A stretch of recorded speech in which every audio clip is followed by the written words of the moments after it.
इस वीडियो में हम लोग चर्चा करने वाले हैं ट्राइडेंट लिमिटेड के बारे में। उम्मीद है आपको नाम यहाँ पे क्लियरली दिख रहा होगा। जो मेरे चैनल पे पहली बार मेरे चैनल को प्लीज आप लोग सब्सक्राइब कर दीजिएगा। अगर मैं बात करूँ ट्राइडेंट लिमिटेड के अंदर तो काफी गिरावट स्टॉक्स के अंदर हमें देखने को मिली। अगर हम लोग आज की बात करें तकरीबन 2% की गिरावट हमें देखने को मिली है।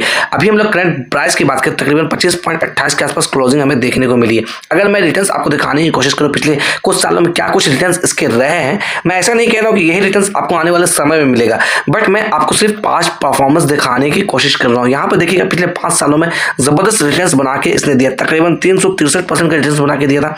पिछले 2 साल से बात करें लगातार गिरावट हमें देखने को मिल रही है। पिछले 6 महीने से कंपेयर करें यहाँ पर भी गिरावट हमें देखने को मिल रही है।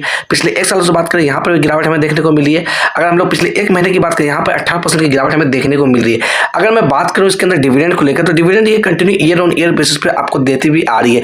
कुछ ज्यादा अमाउंट नहीं है डिविडेंड का, बस 36 से 18 पैसे के आसपास का dividend continue year on year basis पे देती हुई आ रही है। साल 2019 की बात करें तो वहां पे हमें स्प्लिट भी देखने को मिली थी। अगर हम लोग इसके ईयर ऑन ईयर बेसिस पे नंबर्स को कंपेयर करने की कोशिश करें तो ये देखिएगा, ये है दिसंबर 2023 के नंबर्स, ये है दिसंबर 2024 के numbers. Year on year basis पे मैं कंपेयर करके आपको दिखाने की कोशिश कर रहा हूँ। तो नेट सेल्स के अंदर गिरावट हमें देखने को मिली, तकरीबन 9% से यहाँ पर कमी देखने को मिली है। नेट प्रॉफिट की बात करें यहाँ पर भी तकरीबन गिरावट देखने को मिली, तकरीबन 26% की।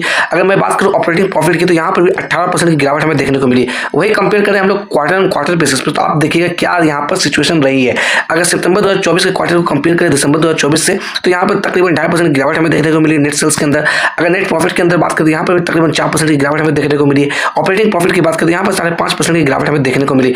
यानी कि सिंपल सी बात है, ईयर ऑन ईयर बेसिस पे नंबर्स में गिरावट हमें देखने को मिली है। क्वार्टर ऑन क्वार्टर बेसिस पे बात करें यहाँ पर भी गिरावट देखने को मिल रही है। तो इसका भी इंपैक्ट कहीं ना कहीं सीधा सीधा पड़ता हुआ दिख पा रहा होगा। यहाँ पर कहीं ना कहीं हम लोग कह सकते हैं पैनिक सेलिंग वाली सिचुएशन बनी हुई है ट्राइडेंट लिमिटेड के अंदर। अगर बात करें यहाँ पर रिटेलर्स निवेशक की तो यहाँ पर देखिएगा लगभग 21,25,000 रिटेलर निवेशक इसके अंदर मौजूद हैं। अगर हम लोग बात करें परसेंटेज की तकरीबन 18.67% का वेटेज इनके पास है।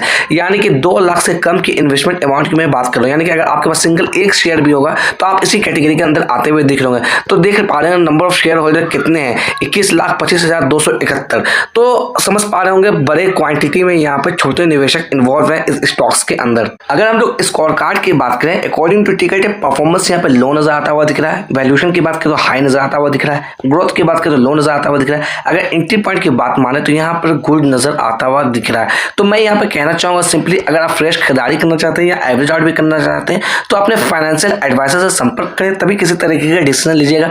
मैं किसी भी तरह का आपको बाय और सेल का रिकमेंडेशन नहीं दे रहा हूँ। आप सोच समझ के अवेयरनेस के साथ काम करिएगा। अगर मैं यहाँ पर चर्चा करूँ फॉरकास्ट एंड रेटिंग्स के बारे में तो यहाँ पर देखिएगा सिर्फ और सिर्फ एक एनालिस्ट से कवर किया और 100% कहीं ना कहीं बाय की रिकमेंडेशन इसके अंदर दी है। यहाँ पर मैं दिखाना चाहूंगा आपको बड़े प्लेयर्स की होल्डिंग। यहाँ पर देखिए बड़े प्लेयर्स यानी कि म्यूचुअल फंड के पास काफी कम स्टेक्स 0.09% की होल्डिंग है। अगर डीआईएस की बात करें उनके पास सिंगल एक भी शेयर नहीं है। अगर हम लोग एफआईएस की बात करें तकरीबन 2.84% की हिस्सेदारी यहाँ पर एफआईएस के पास नजर आती हुई दिख रही है। हम लोग आगे चार्ट पे 1 वीक के टाइम फ्रेम मैंने यहाँ पर चार्ट लगा रखा है, यानी कि एक कैंडल जो है 1 वीक को प्रेजेंट कर रही है यहाँ पर।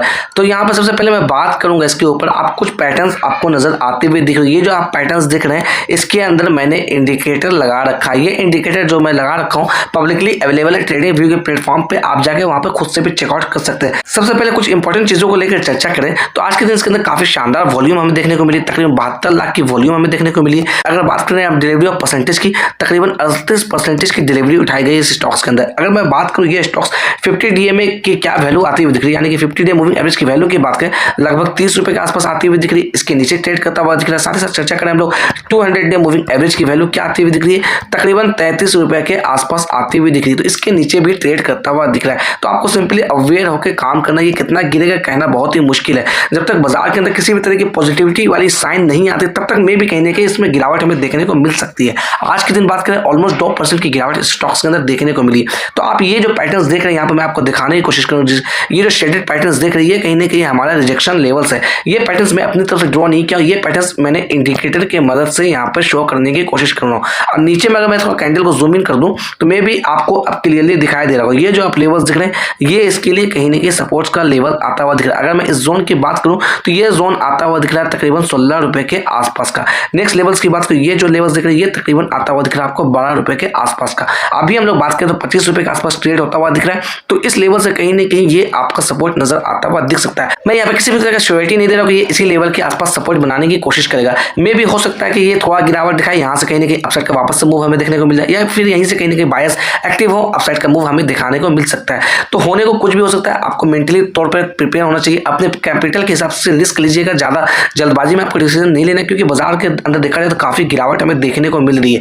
तो किसी भी तरह का डिसीजन लेने से पहले अपने फाइनेंशियल एडवाइजर से जरूर संपर्क करिएगा, तभी डिसीजन लीजिएगा। आप सोच समझ के डिसीजन लीजिएगा। क्या कुछ यहाँ पर रिजेक्शन लेवल्स आता हुआ नजर आ रहा है, तो यहाँ पर देखिए ये जो पहला जोन है ये कहीं ना कहीं हमारे लिए रिजेक्शन जोन आता हुआ दिख रहा है, जिसकी वैल्यू की बात करें तो 35 रुपए के आसपास की आती हुई दिख रही है। इसी लेवल से कहीं ना कहीं वापस से सेलर्स एक्टिव होते हुए दिख रहे हैं। मैं यहाँ पर आपको टेक्निकल्स दिखाने की कोशिश करूंगा। ये टेक्निकल्स ट्रेडिंग व्यू के प्लेटफॉर्म पर पब्लिकली अवेलेबल है, आप खुद से भी चेकआउट कर सकते हैं। तो यहाँ पर देखिएगा 15 ऐसे इंडिकेटर है जहां से सेल का इंडिकेशन आता हुआ दिख रहा है, 3 ऐसे इंडिकेटर है जहां से बाय का इंडिकेशन आता हुआ दिख रहा है, 8 ऐसे इंडिकेटर है जहां से यहाँ पर न्यूट्रल नजर आता हुआ दिख रहा है। साथ ही साथ चर्चा करें यहाँ पर प्राइस फोरकास्टिंग की, ये भी फोरकास्टिंग ट्रेडिंग व्यू के प्लेटफॉर्म पर पब्लिकली अवेलेबल है। वन एनालिस्ट ने इसे कवर किया over the 1 year time period. Maximum estimate की बात करें तो 38 नजर आता हुआ दिख रहा है, मिनिमम एस्टिमेट की बात करें तो 38 नजर आता हुआ दिख रहा है। तो आप समझ पा रहे इस लेवल से भी नीचे अभी ट्रेड करता हुआ दिख रहा है, इसलिए आप सिंपली अवेयर होकर काम करिए और जितना कैपिटल पर आप रिस्क ले सकते हैं उतना ही कैपिटल के साथ काम करिए। किसी भी तरह की जल्दबाजी या किसी भी तरह के लालच में आपको आने की जरूरत नहीं है। चलते चलते बस मैं इतना कहना चाहूंगा, जो भी मेरे चैनल पर आए प्लीज मेरे चैनल को आप लोग सब्सक्राइब जरूर कर दीजिएगा।